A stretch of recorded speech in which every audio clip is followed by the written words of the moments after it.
Se cortan 3 muestras de acero 10-18. Para cortarlas se coloca y se ajusta la probeta y se checa que el disco corte el tamaño que requerimos. Y después se aplica una ligera presión hasta que se escuche ese sonido.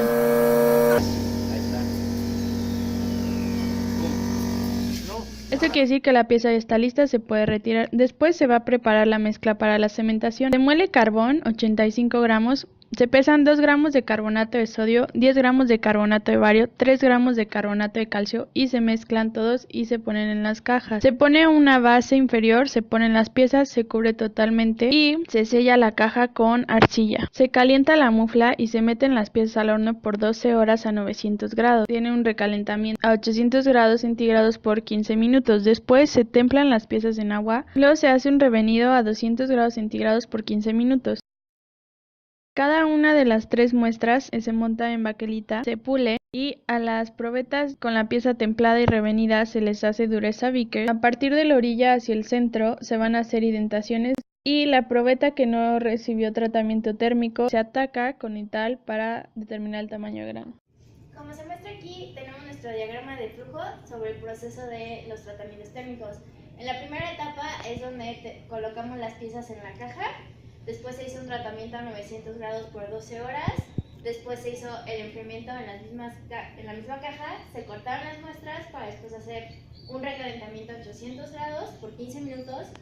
Para después de templar, revenir a 200 grados por otros 15 minutos. A continuación se muestran las micrografías para el tamaño de grano y aquí se puede ver los diferentes granos. Para calcular el tamaño de grano, se hace el ajuste que es 1000 entre 100 al cuadrado por el tamaño de grano da 25.000. Después se despeja n minúscula de la fórmula aplicando logaritmo. Se sustituyen los valores y tenemos un tamaño de grano de 12 ASTM. Aquí se muestran los distintos datos de las durezas para la pieza templada y la pieza revenida. En el caso de la templada se puede ver muy fácilmente la curva de dónde se mantiene la capa dura, que en este caso tienes 942 de dureza, 869, y después baja brutamente 671 o 408 en la cuarta indentación cuando nos estamos acercando al centro. Tenemos la pieza revenida, que empezamos con un 966 de dureza, y después está el cambio, digamos, de la capa dura a la capa del centro o la capa dúctil. Es un poco más abrupto porque desde la segunda indentación ya tenemos 643 de dureza, 415 y bajamos hasta 299. En nuestra práctica, este es nuestro diagrama TTT para nuestro acero 10-18, que es un acero hipoeutectoide por la cantidad de carbono. Entonces lo que hicimos fue calentar a 900 grados, que está aquí, que tenemos austenita. Después se enfrió en la caja y volvimos a recalentar a 800 grados en 15 minutos, que son como 900 segundos en este punto. Después lo templamos en agua, quiere decir que le bajamos mucho la temperatura para revenirlo a 200 grados, a 15 minutos otra vez, que son 900 segundos. Y en esta etapa, que es nuestra etapa final, ya tenemos martencita, que es lo que queríamos alcanzar, y después se deja enfriar a temperatura ambiente. El proceso de cementación es un tratamiento termoquímico que se le hace al acero y que tiene como objetivo endurecer la superficie del acero sin modificar el núcleo. El material se austenitiza en una atmósfera rica en carbono, el cual difunde hacia el interior de la pieza. La capa cementada se le da este nombre a la superficie que después de la cementación queda con un mayor porcentaje de carbono que el acero. El carbono equivalente es un parámetro que nos da la soldabilidad de un material. En este caso utilizas los compuestos químicos que tiene el acero, como es el manganeso, el cobre, el níquel, el cromo, el molibdeno y por supuesto el carbono como tal, para saber qué tanto va a afectar los componentes químicos al acero. Así también tenemos aquí la capa dura, se alcanza a ver en estas dos imágenes la capa dura cuando hace la cimentación, como en estas imágenes, donde se ve como a lo largo del tiempo se va creando esta capa donde es dura y la siguiente parte es un núcleo más dúctil. Los aceros de cementación son apropiados ya que son aceros de bajo contenido de carbono, lo cual hace que sean fáciles de trabajar, fáciles de soldar y tengan una buena tenacidad, lo que también hace que sean buenos molinables. Existen 3 tipos de cementación. El primero es el cementación en caja, el que nosotros pudimos realizar en esta práctica. Lo que consiste es en el que se introducen las piezas en una caja de acero inoxidable en el que se introduce la mezcla y luego el cual se introduce ya al tratamiento. El segundo tipo es el de cementación en líquido, lo que se puede ver una representación del diagrama del proceso, el cual permite una mayor penetración al material y da una homogeneidad en la capa carburada, lo que da un mejor tratamiento a la pieza. El tercer tipo es de la cementación con gas. De igual manera aquí podemos ver el diagrama de cómo se realiza el proceso. Al igual que el líquido, es rápido y permite una mayor penetración al material y se hace por medio de diferentes tipos de gases. Las piezas de acero que se pueden cementar son aceros aliados al carbono que tengan menos del 0.25% del peso en carbono.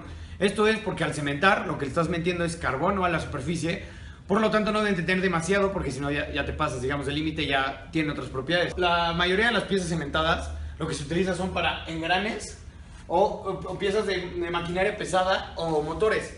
¿Por qué? Porque quieres una pieza que sea muy resistente pero a la vez más dura. También es importante saber que cada tipo de acero es diferente el proceso de cementación que se va a hacer. No es lo mismo un acero con puro carbono que un poquito de níquel, cromo o molibdeno. En este caso tienes que revisar las propiedades del acero para poder hacer la cementación correcta. El primer tipo de horno utilizado para la cementación es el tipo continuo, en el que se van poniendo las piezas en una banda.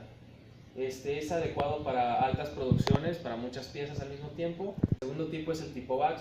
Se utiliza para piezas medianas y de poca cantidad porque tardan más en recibir este tratamiento. Un microconstituyente es una fase particular o una combinación de fases que se puede identificar a través del microscopio.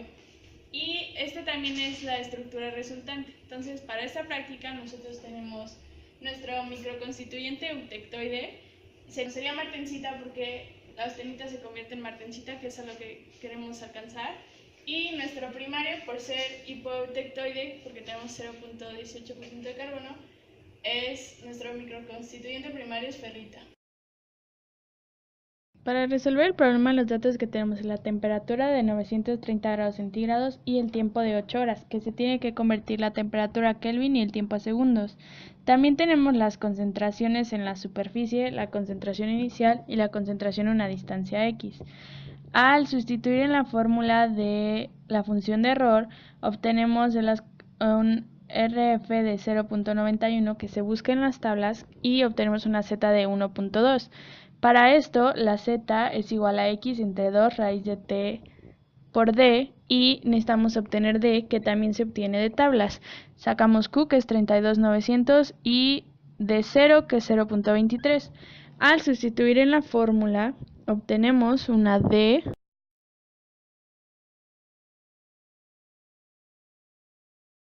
de 2.42 por 10 a la menos 7.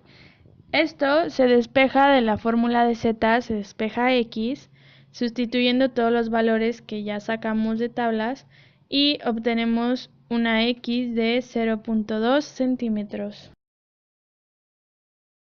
Como conclusión personal, esta práctica se me hizo muy interesante ya que nos enseñó un método para endurecer las piezas de acero, pero también fue algo lenta porque tuvimos que reunirnos varias veces a terminarla, ya que los pasos eran muy tardados. Para mí esta práctica fue muy importante, ya que puede entender uno de los procesos o de los tratamientos térmicos que se le puede hacer a una pieza de acero, que en este caso es importante hacerlos cada paso exactamente como debe ser, con la temperatura y el tiempo correcto, para poder llegar a la dureza y a las propiedades mecánicas que uno busca para su aplicación del material. Me resultó muy interesante y útil, ya que pudimos determinar a forma microscópica cómo se comporta un tratamiento en acero 1018. Esta práctica me ayudó a entender más todo lo que veíamos en clase de las diferentes etapas, por ejemplo el templado y el revenido, y alrededor de qué temperaturas se manejan.